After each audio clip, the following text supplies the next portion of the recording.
whether here in the chapel or watching online. My name is Jackie Prince. I'm a member of the Forum Committee at Plymouth, and this morning's program is sponsored by the Gallery Committee. Felix is our tech person, and we're indebted to him for keeping things running smoothly. And we're very indebted to the Gallery Committee for sponsoring this program. Just one brief reminder, there are microphones available for the question period. Please wait to have one passed to you so that we can allow the people at home to hear as well as those in the chapel. And now, without further ado, I'm going to turn the podium over to Lynette Black, who will introduce our speakers. Thank you.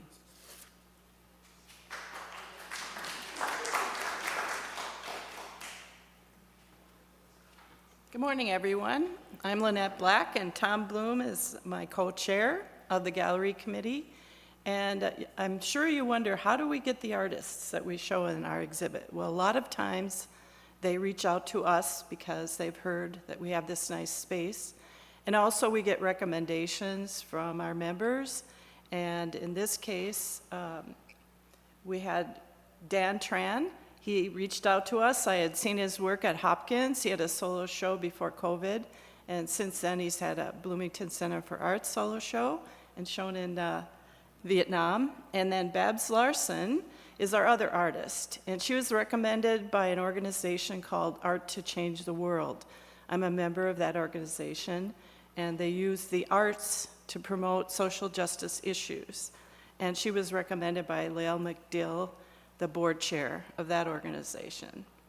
And so we'd like to begin, and we really appreciate you coming today, and we have a reception after our service from 11 to 12, and you can ask questions. I encourage you to do so. Thank you.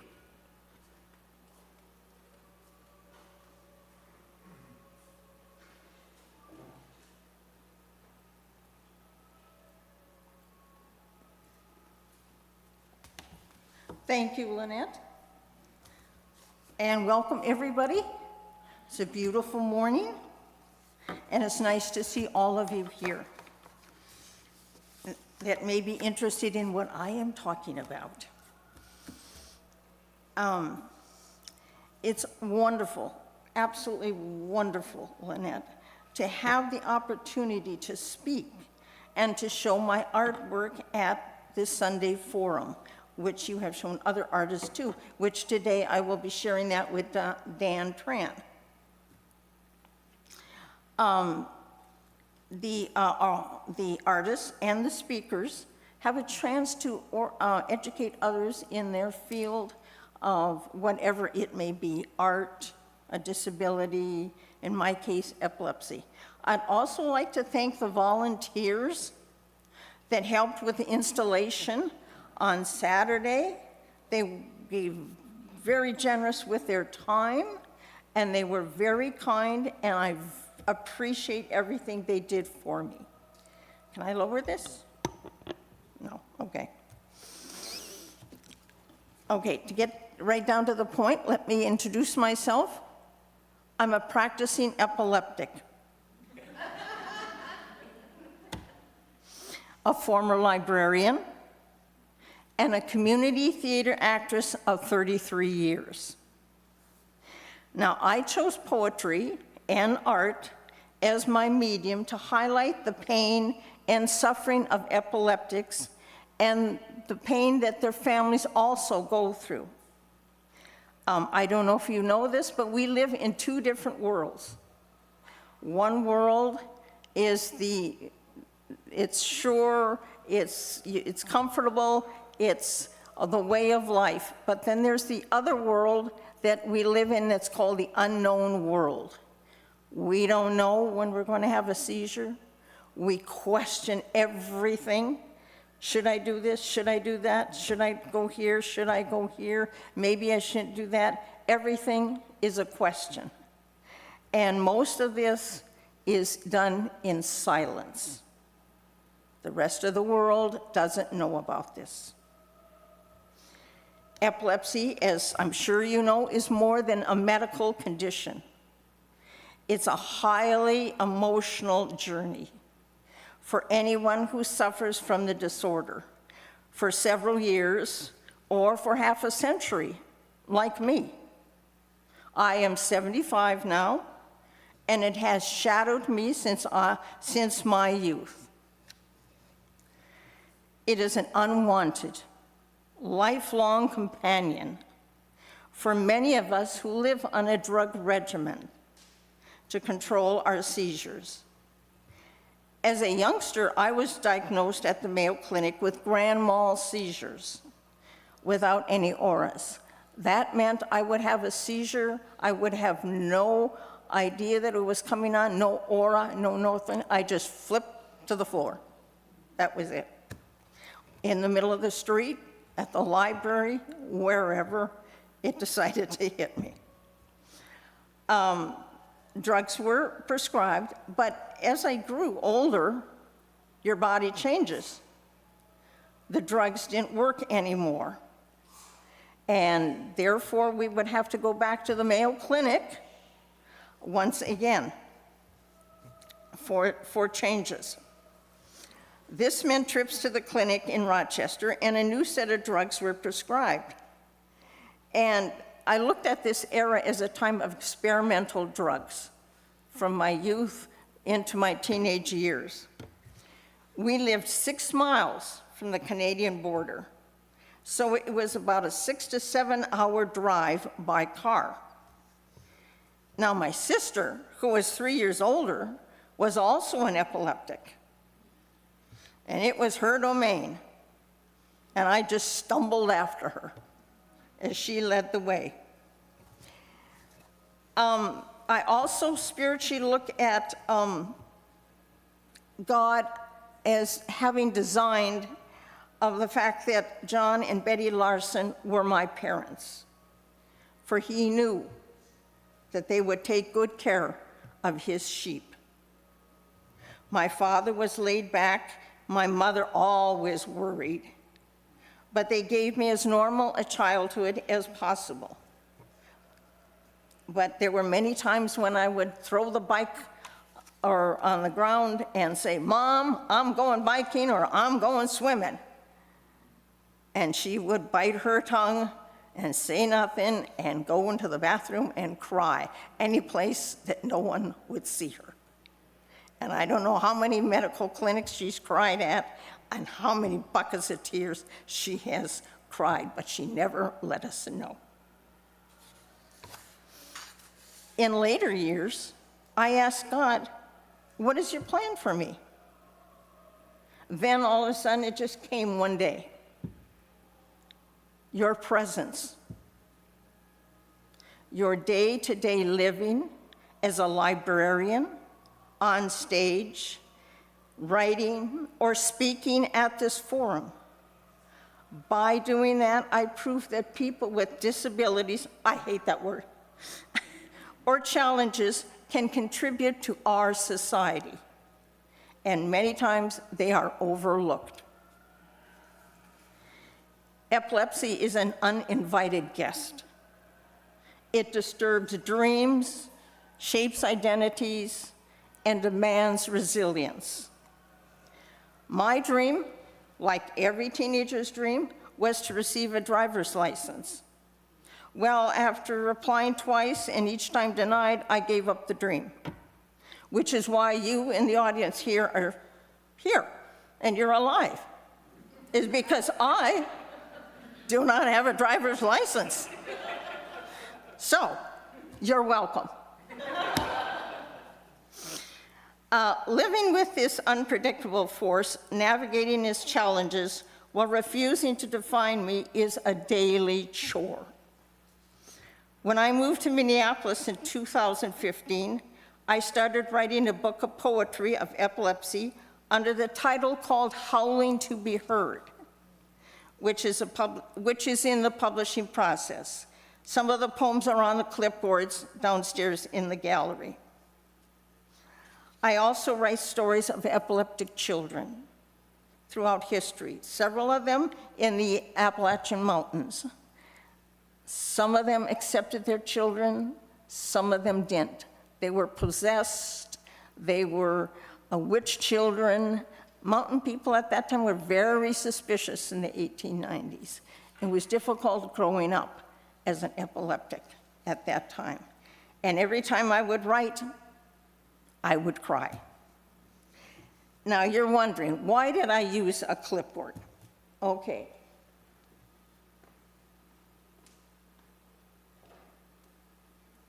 I used a clipboard because as a librarian, I used it, and it became my focus on which to display poems, which are mounted on marbleized paper. Now that represents your brain when it's having a seizure, the activity. Whoops, the clip is a conglomeration of jewels and buttons or whatever is handy that represents the poem. Now, in this particular one, it's Ollie and me. I stepped into the role of a human punching bag. An uppercut to the jaw exploded into stars. I was in the ring again with the great Muhammad Ali. That's what it feels like. Up here, you have the mat, you have the glove, and you have the stars, and this clipboard, the clip resonates the poem's message.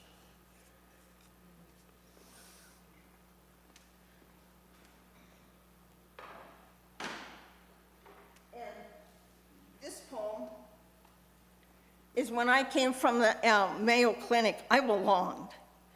Everybody there had a problem, and of course the epileptic on that floor, I was used to them, and everybody was greeting, everybody was fabulous. But when I went home, epilepsy meant sharing a room with an elephant, and I had a monkey on my back. And that was a lot of silence. Yes? The poem, having epilepsy means sharing a room with an elephant.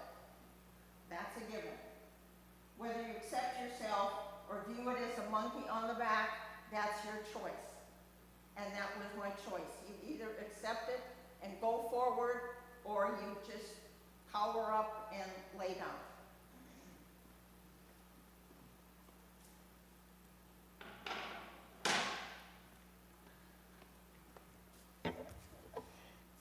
Now, I'm not selling the 23 epileptic clipboards, as I feel they are tools of education. I have this fantasy of donating them to a medical institution or a neurological department that would accept them for use as art outside of their department. Because young children can look at that and see themselves also in the clip. But there are 8 other clipboards with poems that I've written, and they are for sale. And I've also have some magnetized bookmarks that are for a book, of course, and they can also be used to hold your sleeves up. You got to think twice and innovative. Now, does everybody have the word epilepsy?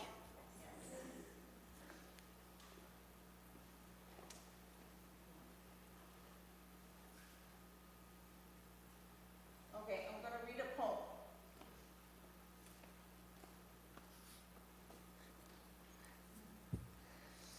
I invite you, the listener, to enter my world. I want you to walk with me as I read my interpretation of epilepsy. It is a poem you will not forget. You may recognize friends, neighbors, or relatives in this poem, which will deepen your understanding of their burdens. Please follow me as I demonstrate. The poem is called Speak Its Horrors. Take the word epilepsy Put it under your nose. Smell the fear. Lay it on your shoulders. Feel the burden. Carry it everywhere. Put it to your ear. Listen to the silence of others. Place it on your tongue. Swallow its ugliness. That's what epilepsy is. And if you can live its hope, I congratulate you. It's a very hard thing to do. Now, I think I've used up my 15 minutes. Okay, now I believe it's questions.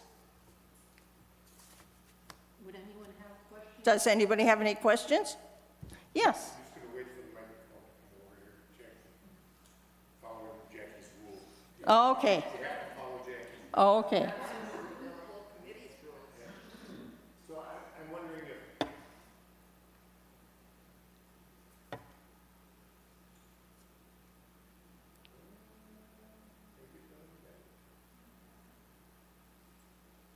Just speak loud. there. There. Is that? No. This. Is this working? No. It's all on the base. That's me. All right, I'm just going to talk, I'm going to speak loud. Would you please? Have the burdens of epilepsy changed societally since you were first diagnosed till now? The burden is still the same. We've come a long way. However, the public still is not that aware of how we live and what can be done for us. We still live in silence. Thank you. There's much to be done. There is still much to be done. And if you are interested in helping at all, contact the Epilepsy Foundation of Minnesota. Is there any other questions? Yes. Hello, it's still not on. Okay, yeah. So, I happen to be a retired nurse, but Oh, really? first of all, thank you for your talk. I have Thank you. 4 epileptics that I want to tell to watch this. Okay. That's first. Secondly, is epilepsy commonly, you, both of your sister, you have it? Yes. Is it hereditary? I don't know. I'm sorry. My aunt had it when she was young, and but she grew out of it. And it seems to have that pattern, yes. I can't honestly say. Okay. Yes. Barb, how unusual is it for a young man age 25 to be diagnosed with epilepsy? How long? How unusual is it for a young man age 25? It's not unusual. It can also happen by a car accident, brain damage, many different. Well, he had his first seizure when he was sleeping, Oh my. and his wife was there, so she saved him, actually. Okay. He has his seizures only when he's Hello. Oh my. And I have all my seizures only when I'm awake. Yes, it's a big field with everybody having different connections of when it happens and what type, grand mal seizures or petit mal seizures. But no, that's not unusual. Anybody else? Please. Mike is fixed. Yes.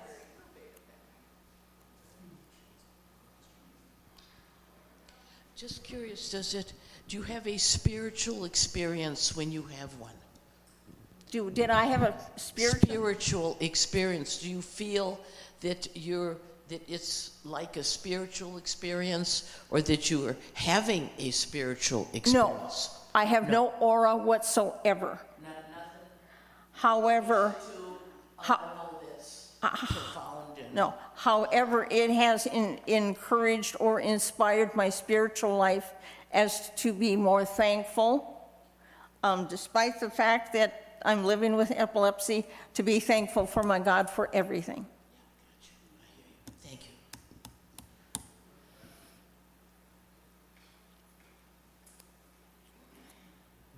Thank you, Barb. Could you talk a little bit about how you came to use your artistic abilities with epilepsy and doing this work for advocacy? How did that all come together for you? Well, when I left Warroad as a librarian, I had nothing to do when I moved to Minneapolis. Nothing. Nobody was after me. Barb, you need the printer. Barb, you need this. Barb, you have to get this. Barb, you have to get this. And so I thought, oh, I don't know. Well, I'll just look at see what I can do. And I started to work at it. And by discovering that I had a talent in that area, I also discovered that I do not have a talent in technology, period. Nothing. But I can do some artwork, and hopefully someone will buy or donate, or a medical institution will take these things in, because they are tools of education, and they should be used as such. Those are the 23 of them. Are there any other questions? Yes. I'm Barbara's friend from up 6 miles from Canada, and I just wanted you to mention more about your clipboards, in that it helped you when you first started using one to organize and keep every paper you needed, because you tend to not organize your papers very well. What are you telling me, Margaret? Only what a friend would say. Only a friend would say that I'm unorganized. Yes. Can you repeat the question, because she didn't use the mic? Oh, Speak louder, Margaret. That's all right. I took the mic because it's time to go to our second artist, but do answer the question.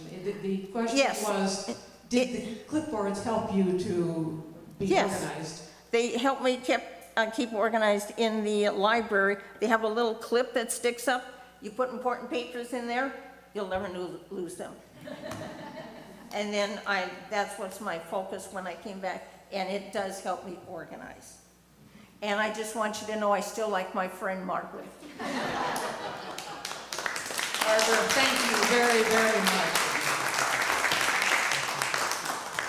And do remember, please, that at the reception at 11 o'clock, you'll have time and opportunity to talk more with Barbara and ask more questions.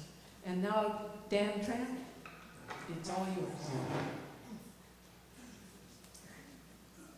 And first thing I think I have to adjust is because I'm not the normal American size height.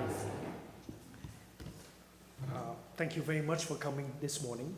First of all, I want to thank Lynette and the Blooms and many other volunteers who helped me install yesterday. One of the challenges, the wall is curved and my painting is large. So we did some manipulation there. I need to show some of the picture without which it's hard to understand my art. So,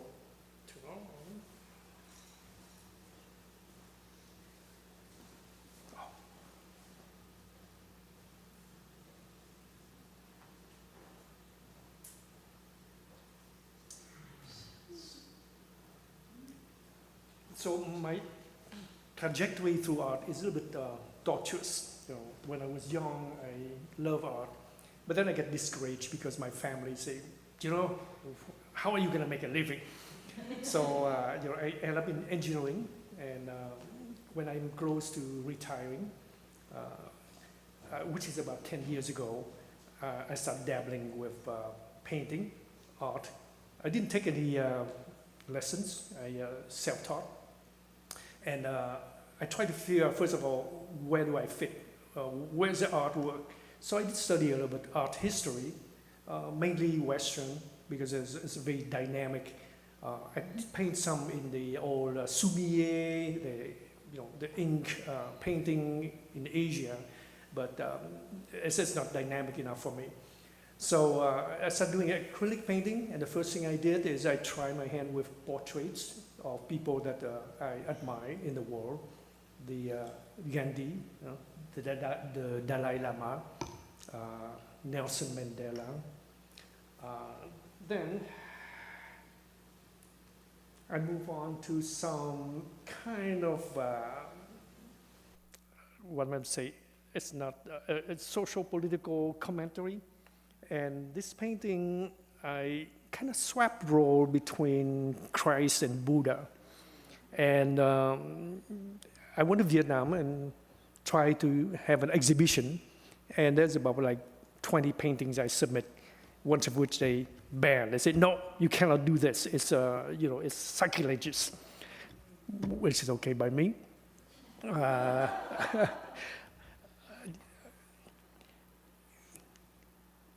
Then I move on a little bit, and again, change the style a little bit, inspired a little bit by Basquiat and the Mexican muralist, who make more social commentary.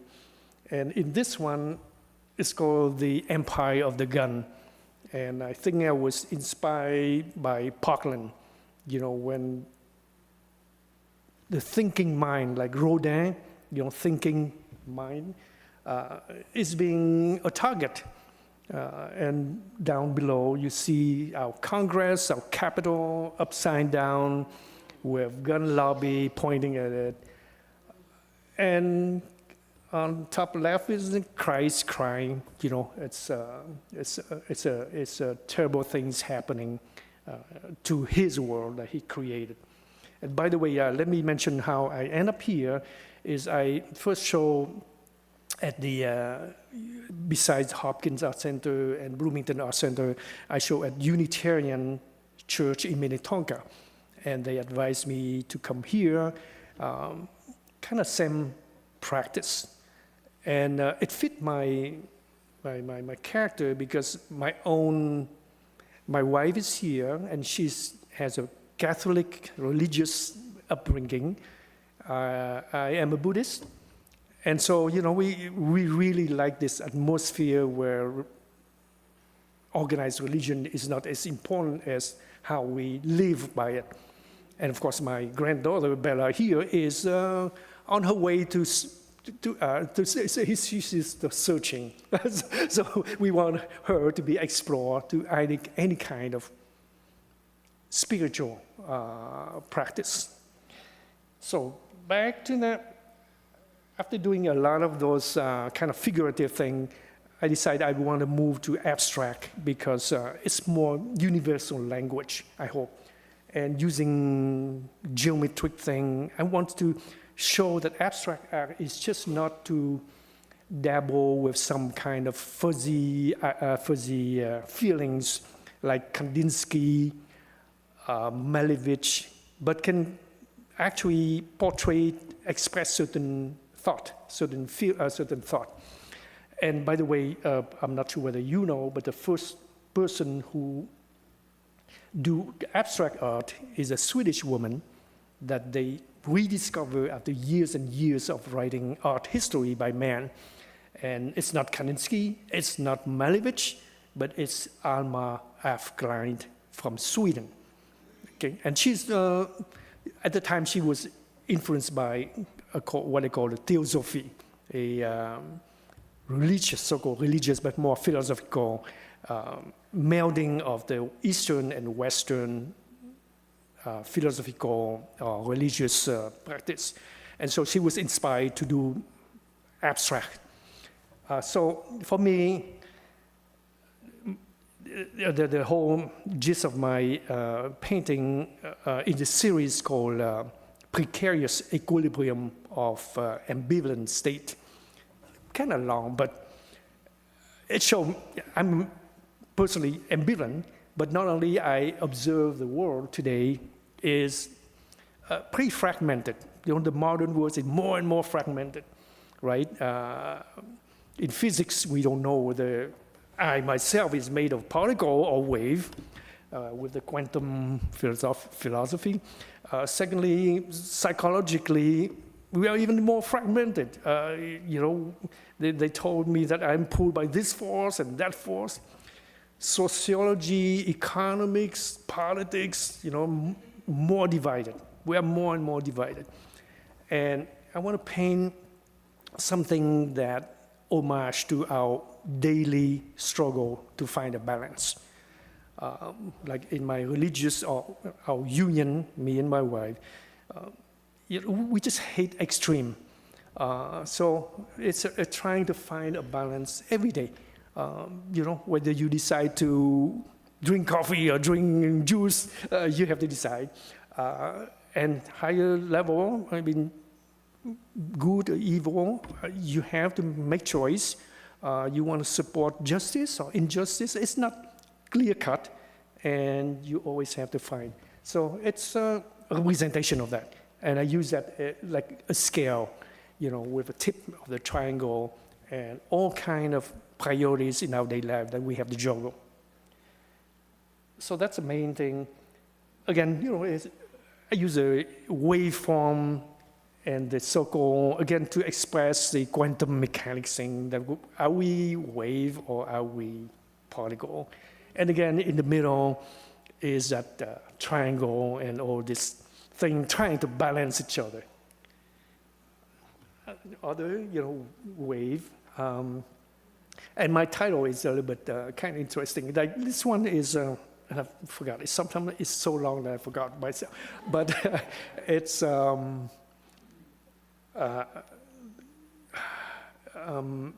like mysterious coexistence of unruly creative wave.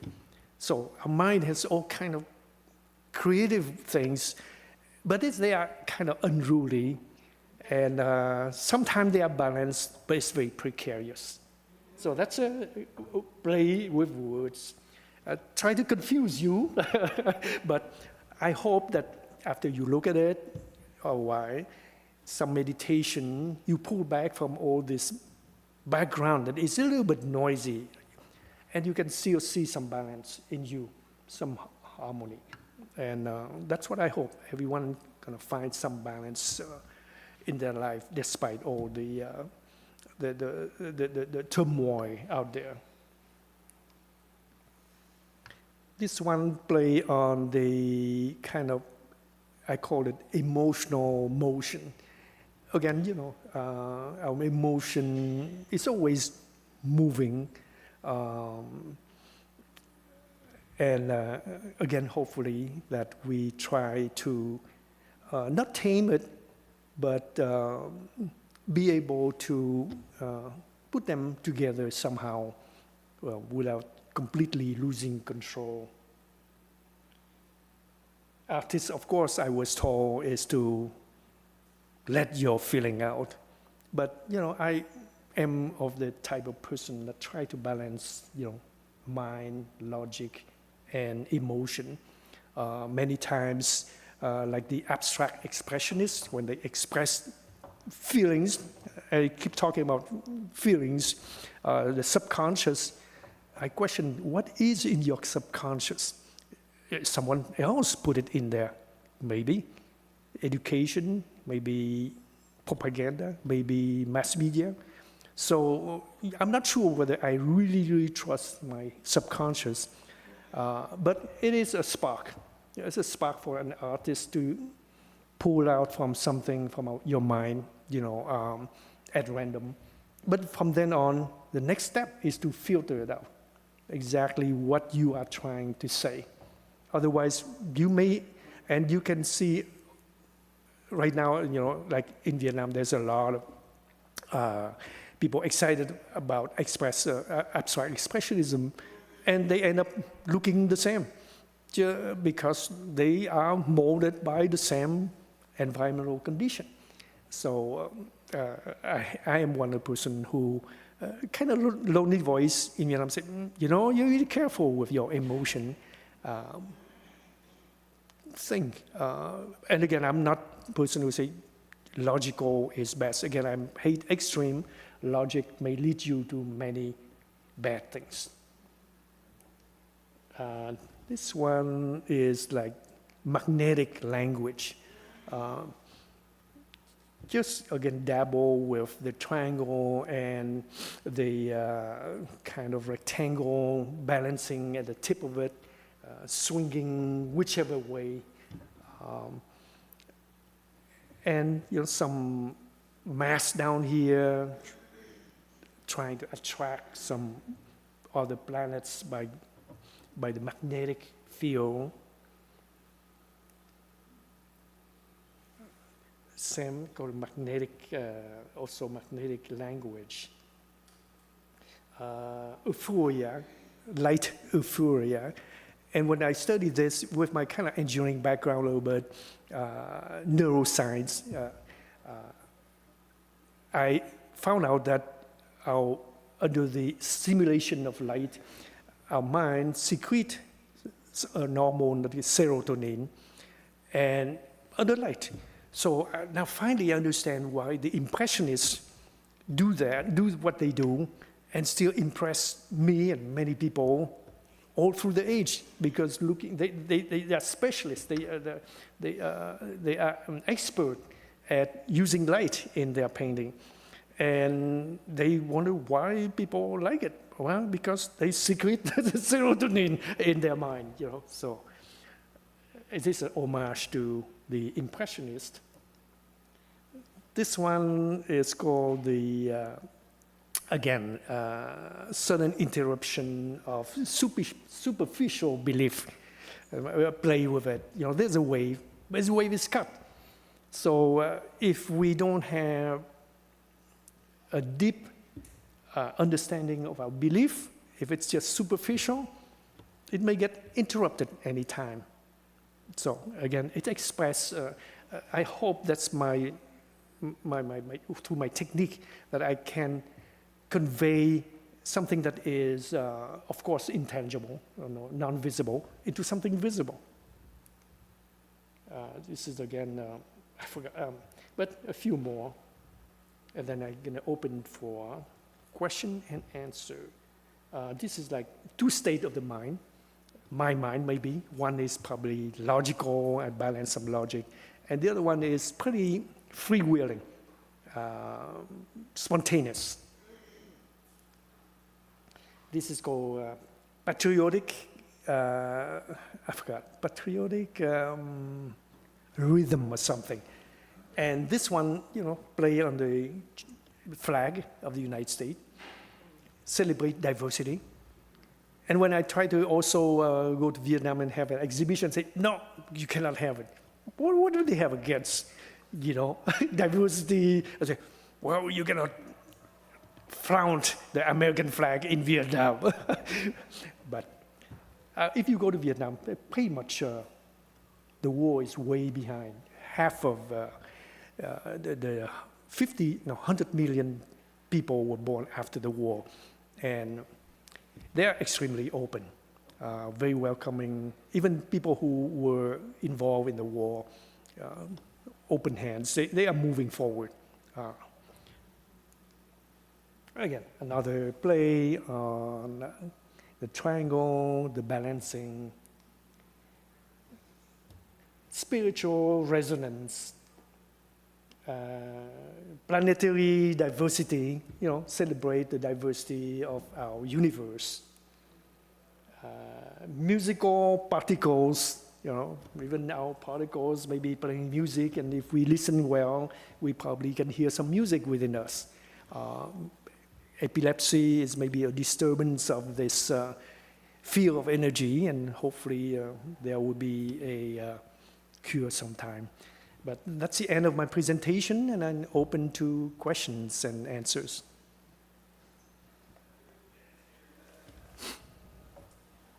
What media do you use for your art? Acrylic. Always smell strong and have to go to school to do that correctly. It looks to me like you must be a physicist or a mathematician or some sort of technologist. Engineer. Yeah. Biomedical engineer. And a couple of your paintings look very much like it's the painting of a sculpture. I wonder do you do any sculpture? Recently, and my wife said, wow, I cut trees, branches in my yard, and I hate Before, I just dump them in the compost. But lately, I have been creating a bunch of sculpture out of them. Painting up with a very heavy blue background, absolutely, it looks like it should be sculpture sitting over at the sculpture garden. Yeah, all calder. If I can make all this round and thing into a balanced calder type sculpture. You're right.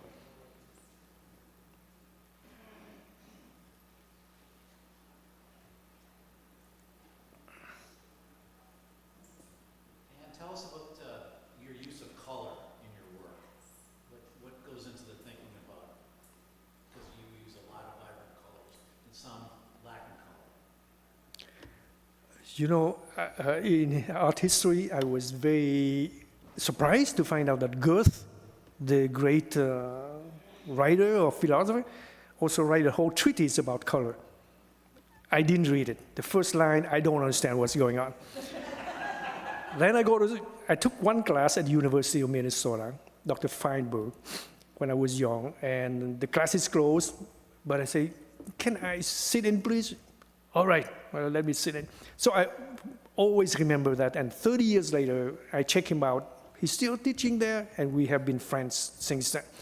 But lately, he was publishing some past article of his about how to use color, and I promised myself to sign up.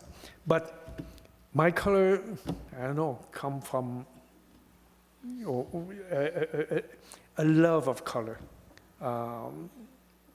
And sometimes I understand, the effect, the psychological effect of color.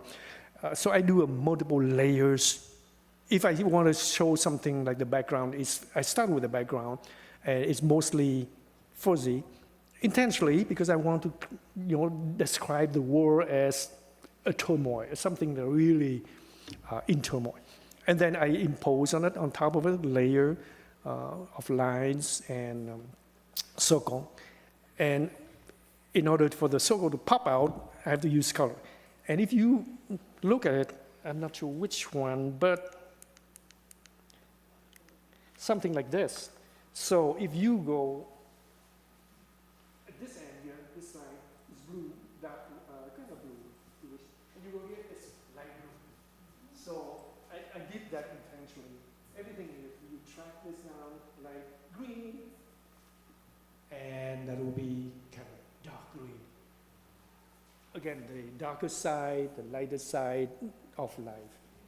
I think that's the only thing that, otherwise I'm not sure. I heard about, cold color versus warm color. It came to me pretty instinctively, and I like, not prime color per se. I mixed a little bit, but it showed the variety, the diverse existence of the color themselves to enjoy. Besides our life, even color have their own lives.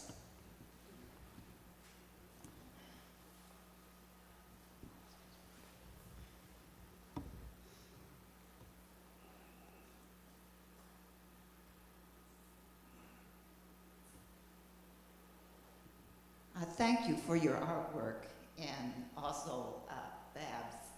I think that the organizers really brought you two together because I see so much of what Bab was talking about, balancing act, and the zigzag lines where everything is all of a sudden stopped and then there's a whole new thing going on and then it stops. And then for us here, the balancing act. I think our life is those little round balls on your artwork is really balls in the air that we all have trying to, live a life that's balanced, even though there's so many different ideas and so many things going on in the world. What is right, what is wrong? You bring a lot into when someone is looking at what is life. What is it like? And I think your artwork shows that. Thank you so much. I hate to stop this wonderful conversation, And we thank you very, very much. Thank you. Both Dan and... Thank you so much. Thank you, Bob. Bless you. And I do encourage you to go to the reception at 11 and to ask your questions there also. Will Because, both artists be there? Both artists? Yes, Good. yes. and it is a wonderful collection of art. Next time, our last summer forum, which is the second Sunday in August, we will have Ann Muster talk to us about Sundays are for the birds. And I think you'll enjoy that very much as well. Thank you again for being here. Have a good day.